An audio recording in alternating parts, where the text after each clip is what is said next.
Imagine your child is burning with fever, crying, and you're frantically searching your medicine cabinet. Would you ever imagine that giving them this specific drug could lead to permanent brain damage or worse? This is especially dangerous in children under the age of 15. I'm Dr. Jarecki, sharing decades of research and real cases. Before 1980, Reye syndrome killed hundreds of children. The FDA took unprecedented steps to prevent this. In minutes, you will discover why this adult-safe drug is devastating for kids. I will reveal 3 warning signs and share safe medications and dosages. First, let's understand children's fevers to change how you treat them. As a doctor, a father, and someone who's seen the aftermath firsthand, I can't stay silent about it. Every time I see a parent reach for it, my heart stops, because I know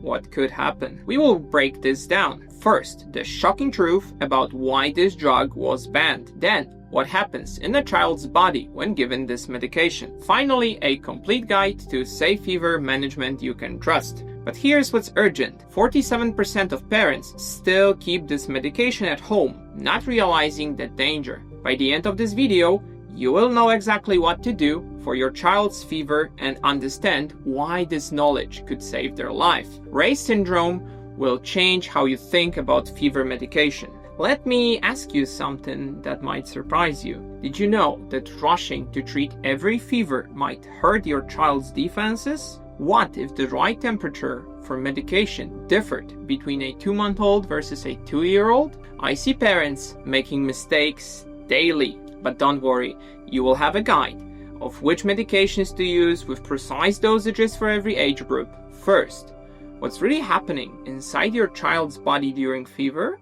Imagine your child's body as a fortress. When invaders breach the walls, the body raises its temperature to kill them. Your child's immune system fights better at higher temperatures. But here is what gets tricky.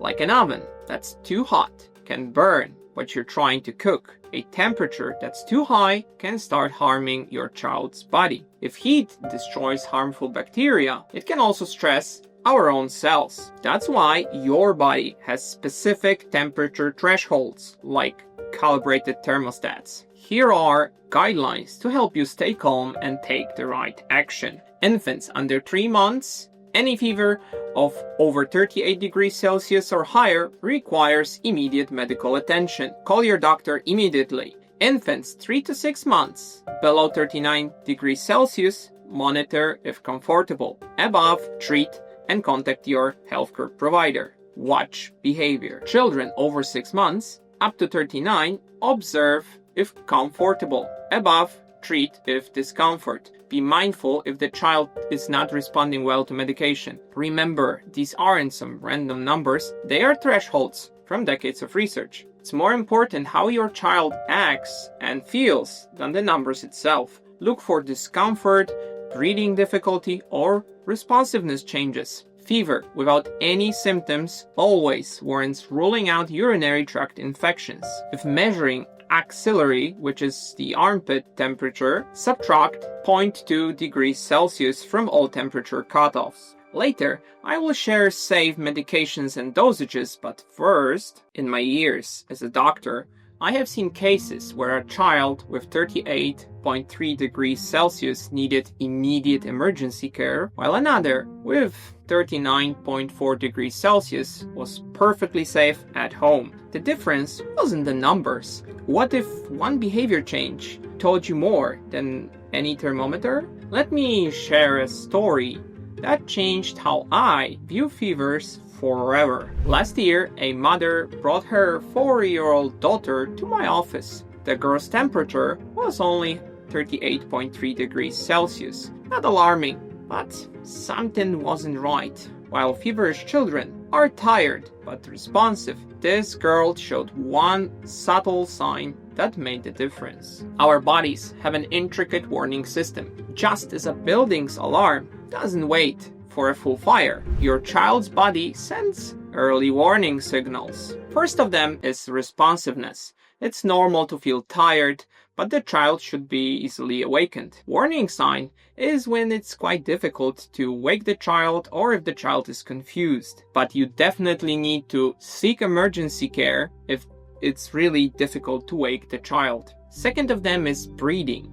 It's quite normal that children breathe quite fast, but at the same time it should not be labored. Also, you should see improvements with the temperature going down while using medication. It's a warning sign if the breathing is labored or you hear grunting. There can also be visible chest retractions, which is also quite alarming. But if you notice rapid breathing, chest retractions, and grunting sounds, that warrants immediate attention. The third type of alarm is hydration status. It's quite normal to see decreased drinking, but the child should still be taking fluids. A dry mouth, no tears, or decreased urination is a warning sign. But if there is no urination for over 6 hours in an infant or for over 8 to 12 hours in an older child, well, that's warranting immediate attention. The little girl, she showed confusion and was difficult to wake. We discovered a serious infection which required immediate treatment. Her temperature was only 38.6 on admission,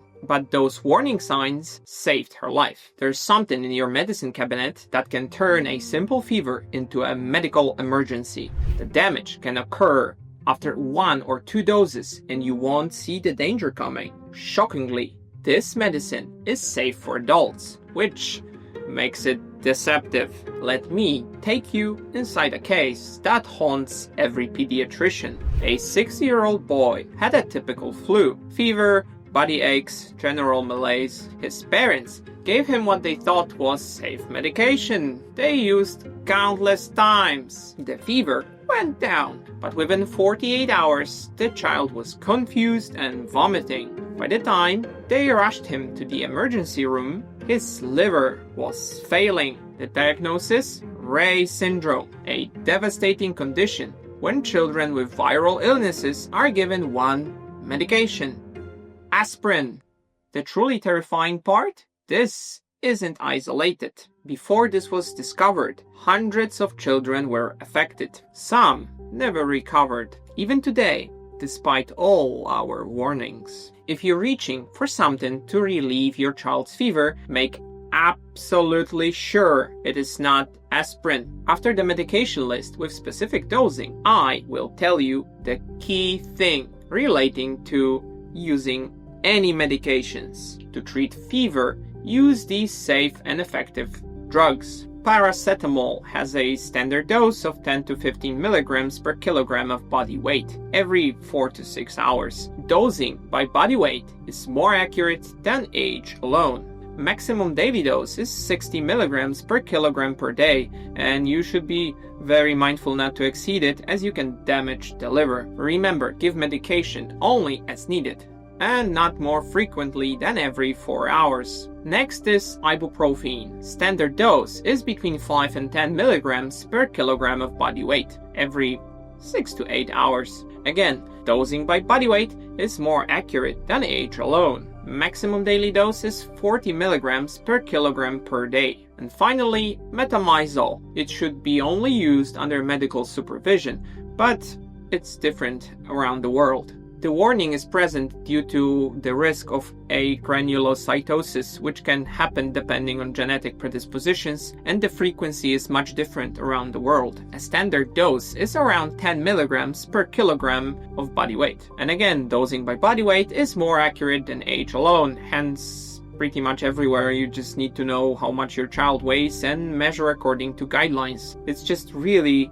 important to give medications only when needed and not just because 4 hours or 6 hours or something has passed. So use it if it's really needed. Remember, you can alternate between paracetamol and ibuprofen for better fever control, but avoid combination flu medications that are commonly available and used by adults. Stick to those single ingredient options for safer and more precise dosing. There are 3 crucial safety rules. First of all, don't wake a comfortably sleeping, feverish child just to give medication. Then avoid alcohol baths or rubs. They are dangerous and can worsen the situation, but somehow people still do it a lot. And number 3, don't overdress or bundle up a feverish child. Light clothing and normal room temperature around 21-22 degrees Celsius is best. Oh, and one last thing. Parents are often afraid to use medications, and they either are afraid they will use too much or too little and make mistakes. That's why you get specific guidelines. So don't use too much because you can overdose, and don't use too little because it will not be effective.